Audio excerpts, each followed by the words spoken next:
Hey there, and welcome back to Family Travel Unpacked. I'm Melissa, and in case you're new here, you can find tons of detailed destination guides, travel tips, hacks, and more on my website, thefamilyvoyage.com. Today's Quick Tip Tuesday is all about some unconventional strategies for saving on hotels that you might not have even thought about. These aren't your typical sign up for the loyalty program tips. We're going to go a bit deeper to save you real money. You might not use all of these tips at the same time, but hopefully at least one of them will work for you and put some more money back in your family's travel budget. Strategy 1. Book multiple rooms instead of one big one. Here's something that catches a lot of families off guard. For trips outside of North America, hotel room occupancy limits can be as low as 2 or 3 people per room. If you try to book your whole family of 4 or 5 into one room, the system might only show you expensive suites or special family rooms. Those are awesome and we love them, but if you search for 2 regular rooms instead, you could save a fortune. We're actually using this strategy for our trip to the Azores next year. We'll be staying at the DoubleTree, and booking one room for our family would have cost us 184,000 Hilton points per night. When I searched for 2 rooms instead, only 70,000 points total. That's less than half the cost for the same number of people sleeping in the same hotel. Obviously, this won't be ideal for every family. In the past, when we've had to book 2 rooms, sometimes we split up and put 1 adult and 1 kid in each room. But now that our kids are older, I'm hoping we can give them their own room. I'll also reach out to the hotel well before our trip to request connecting rooms if possible, or at least to be in the same area. Strategy 2. Pay attention to points transfer ratios. Not all points are created equal, especially when it comes to transferring them to hotel programs. Some credit card points transfer at better than 1-to-1 ratios, which can dramatically change your math. For example, you can get 2 hotel points for every credit card point when you transfer Amex to Hilton, or Citi to Choice Hotels, or Capital One to iPrefer hotels. And for real value, you can transfer Citi points to iPrefer at an incredible 1-to-4 ratio. Going back to that Azores example, since the DoubleTree is a Hilton brand, those 2 rooms that cost 70,000 Hilton points per night are actually only costing us 35,000 Amex points because of that 1-to-2 transfer ratio. I was eager to book and I have a huge stash of Amex points, but if I wasn't in such a rush, I would have waited for a transfer bonus to get even more Hilton points for each Amex point. Within the last year, I've seen 2.25 and even 2.5 Hilton points for each Amex point. And here's another Hilton-specific tip. If you have an Amex Platinum card like I do, whether it's a personal or a business, you automatically get Hilton Gold status. You just have to connect your accounts through the Amex website. That gives you either a food and beverage credit or free breakfast depending on the property. Plus, Gold status unlocks the 5th night free promotion when you book with points, which is huge for longer stays. If we were staying in the Azores for 5 nights, it would work out to just 28,000 Amex points per night for 2 rooms, which feels like a total steal to me. The Business Platinum also gives you $50 per quarter in Hilton credit, which is perfect for covering incidentals like breakfast for the kids or parking charges. Here's another example of how we're unlocking huge value by knowing about a great transfer ratio. We've got a 1-night stay in Detroit next summer to catch our beloved Los Angeles Dodgers, and I found a beautiful preferred hotel right downtown for 50,000 iPrefer points per night. There are some Hiltons and Marriotts nearby in the 65,000 point range too. That's not bad for Hilton since I can transfer from Amex with that 1-to-2 ratio I mentioned. But moving my Citi points to iPrefer is a game changer because I can book that iPrefer hotel for only 12,500 Citi points thanks to the 1-to-4 transfer ratio. Even the super basic Hyatt place is just a few thousand points less for that night, but it's 10 miles outside of the city and we'd have to deal with crazy post-game traffic if we stayed there. Instead, we'll be exactly where we want to be without burning a huge chunk of points. Strategy 3. Maximize hotel credits on your credit cards. If you're booking with cash, make sure you check your credit cards for hotel credits. I talked about this back in episode 8, Credit Card Treasure Hunting, but let me hit some of the most common ones that you might find in your wallet. Some of these credits reset every year on your card anniversary, while others are every calendar year, so pay attention to that detail. Most of the credits require booking through your bank's travel portal, so you won't necessarily get loyalty points or benefits, but the savings can be huge and it's a slam dunk if you're booking outside the major chains. Here are some examples I want you to know about.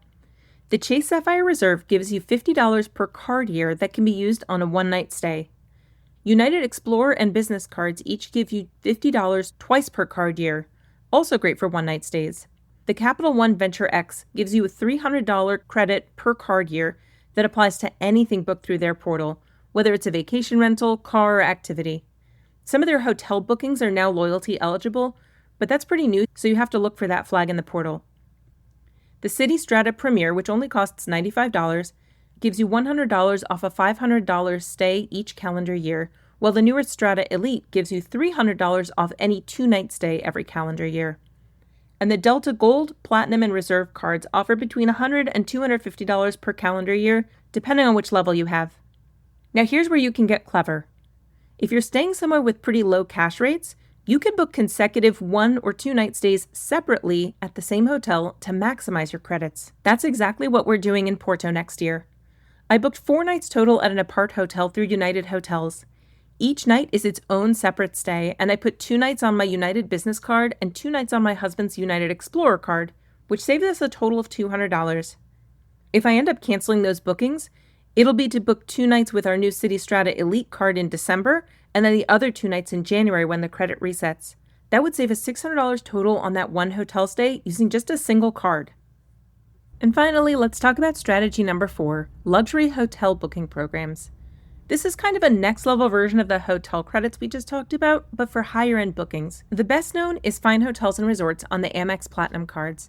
And honestly, at this point, all the other programs I'm going to mention are just trying to keep up with FHR. Here's how it works. You prepay for your hotel through Amex Travel, usually at a slightly higher rate than you'd normally pay. In exchange, you get a $300 rebate on your credit card bill, which can be used twice per year, plus the hotel gives you free breakfast for 2, an on-property credit, potential room upgrades, early check-in if available, and guaranteed 4 p.m. checkout. Basically, you get treated like royalty even if you've never set foot in that brand before. One thing that's really nice is that you can use the $300 rebate even for a 1-night stay. That's good because the hotels in this program tend to be on the more expensive side. Or if your tastes are more mid-range like ours, you can use the rebate for a 2-night stay at a property in what's called the Hotel Collection, which doesn't have quite as many guaranteed benefits, but it's usually a better fit for families in my experience. My husband and I used FHR for our stay at the Royal Palms in Arizona last year, and it was awesome. We got upgraded from a regular room to a full-on casita, which is way bigger than a suite, and the $100 on-property credit was perfect for our massages. Keep in mind that you can book 2 nights in a row with FHR properties to use both of your $300 credits in the same stay, but you won't get a second on-property credit. We're using the credit this year through the Hotel Collection to take a family trip to the Grand Hyatt Scottsdale for our daughter's birthday. The $300 credit basically covers one of our 2 nights, and the cash rate for the second night is so reasonable that overall it's a way better value than using points for the whole stay. Since my Hyatt Globalist status still applies on these luxury bookings, we'll get breakfast anyway, so I'm not worried about the reduced benefits that come with the Hotel Collection.